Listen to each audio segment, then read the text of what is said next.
నా ప్రియమైనటువంటి సహచర న్యాయవాదులారా, మేధావులారా, విద్యార్థులారా, సామాజిక కార్యకర్తలారా, నా తోటి పౌరులారా, మీకందరికి కూడా నమస్కారం. ఇటీవల భారతదేశ అత్యున్నత న్యాయస్థానం సుప్రీంకోర్టు వారు మరి నడక మార్గాలపైన అంటే ఫుట్పాత్ పైన పౌరులు సురక్షితంగా నడిచే హక్కు అది ప్రాథమిక హక్కు అని సుప్రీంకోర్టు మరి ఇచ్చిన తీర్పు నేపథ్యంలో నేను ఈరోజు ఒక మంచి రాజ్యాంగపు మూలాలకు సంబంధించిన ఒక ప్రశ్న గురించి నేను మీతో చర్చించాలని భావిస్తా ఉన్నాను. అదేంటంటే మన ఓటు హక్కు. మనం సార్వభౌమ పౌరుడు మరియు ఓటు హక్కు.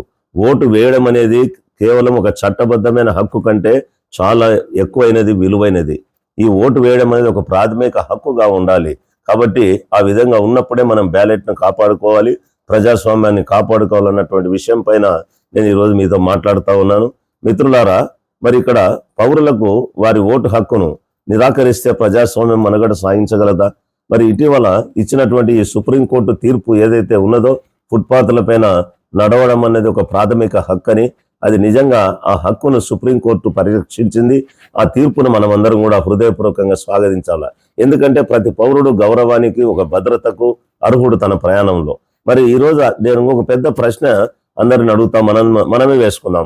నడక మార్గంలో నడవడం జీవించే హక్కులో ఒక భాగమైతే మరి మన ప్రభుత్వానికి ఓటు వేయడం అనేది అంతకంటే ముఖ్యమైన రాజ్యాంగ హక్కు కాదా?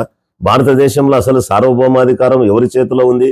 పార్లమెంటు చేతిలో లేదు, ప్రభుత్వం చేతిలో లేదు, రాజకీయ పార్టీలు కాదు. రాజ్యాంగం స్పష్టంగా చెబుతుంది, ఓపెనింగ్ వర్డ్సే, మేము భారత మేము అంటే భారత ప్రజలు ఇక్కడ సార్వభౌమాధికారులు. అంటే సార్వభౌమాధికారం ప్రజలకే చెందుతుంది. మరి ప్రజలు ఆ సార్వభౌమాధికారాన్ని ఎలా వినియోగిస్తారు మిత్రులారా? మనం ఓటు వేయడం ద్వారా, మనం కావలసిన ప్రభుత్వాలను ఎన్నుకోవడం ద్వారా. కాబట్టి భారత రాజ్యాంగ పిత బాబాసాహెబ్ డాక్టర్ బిఆర్ అంబేద్కర్ భారతదేశానికి ప్రపంచంలోనే అత్యంత విప్లవాత్మకమైన ఒక ప్రజాస్వామ్య కానుక, ఒక హక్కు, ఒకటి ఏదేంటంటే సార్వత్రిక వయోజన ఓటు హక్కును ఆయన మనకు అందించాడు. ఆయన సామాన్య పౌరుడిని నమ్మాడు, పేదలను విశ్వసించాడు, ప్రతి భారతీయ పౌరుని విశ్వసించాడు, ఆయన అణగారిన వర్గాలను విశ్వసించాడు. ఆయన 18 ఏళ్లు పైబడిన ప్రతి భారతీయుని పైన ఎంతో నమ్మకం పెట్టుకున్నాడు. ఒక వ్యక్తికి ఒకే ఓటు, ఒకే విలువ. అదే మన భారత ప్రజాస్వామ్య గణతంత్రానికి పునాది. నేడు ఓటర్ల జాబితాల సవరణ ప్రక్రియల సమయంలో ముఖ్యంగా ఈ స్పెషల్ ఇంటెన్సివ్ రివిజన్ అనేటువంటి పేరున పెద్ద ఎత్తున పేర్లను తొలగించడంపై దాదాపు ఇప్పటికే కొన్ని లక్షల, మరి మిగతా రాష్ట్రాలలో కూడా దాదాపు 90 లక్షల పైన ఓటర్లు పోయినాయని, ఉత్తరప్రదేశ్లో కోటి పైన ఓటర్లను తొలగించినారని అనేకమైనటువంటి ఆందోళనలు కూడా వ్యక్తమవుతున్నటువంటి నేపథ్యంలో మనం ఆలోచన చేయాలా. స్వచ్ఛమైన ఓటర్ల జాబితాల ఆవశ్యకతను ఎవరు కాదన్నారు, కరెక్ట్గా ఉండాలా. ఎవరైనా బోగస్ ఓటింగ్లోని ఓటు కూడా సమర్థించాడు. కానీ నిజమైనటువంటి పౌరులు, పేదవారు, నిరక్షరాస్యులు, వలసదారులు, గిరిజనులు, నిరాశ్రయులు అనేటువంటి వాళ్ళు తరతరాల నుండి వాటి పత్రాలను, ఈ జన్మ పత్రాలను వారు సమర్పించాలి. వాళ్ళు ప్రూవ్ చేయాలంటే సమర్పించలేకపోయినందువల్ల కానీ ఎప్పుడు కూడా వారిని ఓటర్ల లిస్టులో నుంచి మినహాయించకూడదు. ఒక ప్రజాస్వామ్యం ఓటింగ్ను సులభతరం చేయాలా, కష్టతరం చేయకూడదు. ఒక ప్రజాస్వామ్యం పౌరులందరినీ కలుపుకోపోవాలా, వారిని వేరు చేయకూడదు, మినహాయించకూడదు. మరి ఇప్పుడు వంశపారంపర్య రికార్డుల ద్వారా పౌరసత్వాన్ని నిరూపించుకోవాల్సిన భారము నువ్వు పేదల పైన, షెడ్యూల్డ్ కులాలు, షెడ్యూల్డ్ తెగలు, వెనుకబడిన తరగతులు, మైనారిటీలు, కార్మికులు, ఇతర అణగవారిన వర్గాల పైన అత్యధికంగా పడుతా ఉంది.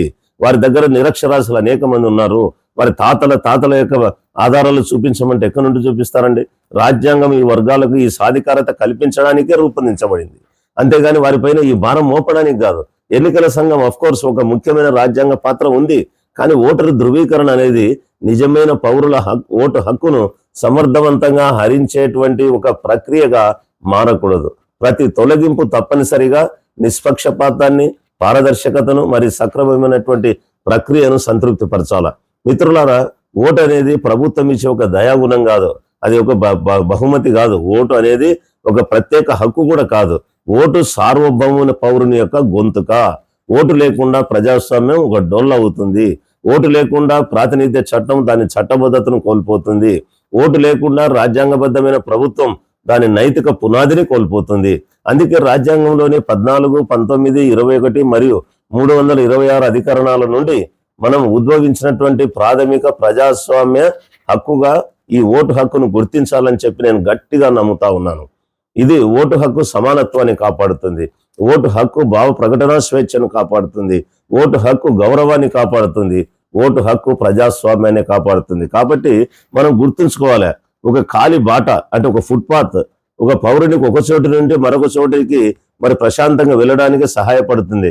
మరి ఒక పౌరుని ఓటు దేశ భవిష్యత్తును నిర్ణయించేటువంటి శక్తిని ఆ పౌరుడికి ఇస్తా ఉంది. బ్యాలెట్ అనేది కేవలం ఒక కాగితపు ముక్క కాదు, లేకపోతే ఈవీఎం అనేది కేవలం ఒక ప్రెస్సింగ్ బటన్ కాదు. అది ప్రజా భౌమాధికార సాధనం. అది పేదల గొంతుక, అది సామాన్య పౌరుని గొంతుక, అది అణగారిన వర్గాల వారి యొక్క బలం, అది సాధారణ ప్రజల చేతుల్లో ఉన్నటువంటి రాజ్యాంగ అధికారం.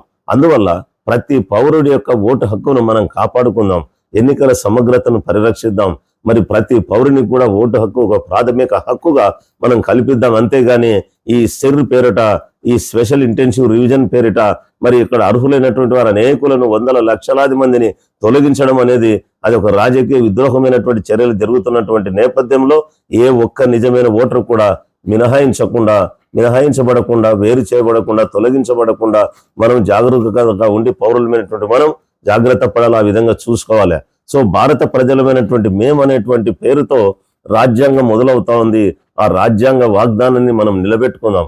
ఎందుకంటే ప్రతి పౌరుడు ఓటు వేసినప్పుడే ప్రజాస్వామ్యం జీవిస్తుంది. పౌరులు తమ ఓటు హక్కును కోల్పోయినప్పుడు ప్రజాస్వామ్యానికే ప్రమాదం ఏర్పడుతుంది. సో ఇటువంటి నేపథ్యంలో, ఇటువంటి పరిస్థితుల్లో ప్రతి పౌరుడు కూడా మరి ఈ యొక్క ప్రలోభాలకు అతీతంగా, అదేవిధంగా మరి ఒక మతపరమైనటువంటి విద్వేషాలకు, కులపరమైనటువంటి, ప్రాంతీయపరమైనటువంటి, భాషాపరమైనటువంటి విద్వేషాలకు అతీతంగా ఈరోజు ప్రజాస్వామ్యాన్ని కాపాడుకునే దానికి మన యొక్క ఓటు హక్కు ఒక ప్రాథమిక హక్కుగా దాన్ని సాధించుకునే దానికి అందరం కూడా సమాయత్తం కావాలి. ఈ ప్రజాస్వామ్య పునాదులను మనం పటిష్టం చేసుకోవాలి, వ్యవస్థను మనం భద్రపరచుకోవాలి, రాజ్యాంగాన్ని కాపాడుకోవాలని చెప్పి మరొకసారి మీకు అందరూ కూడా విజ్ఞప్తి చేస్తూ సెలవు తీసుకుంటున్నాను. జై భీమ్, జై భారత్, జై రాజ్యాంగం.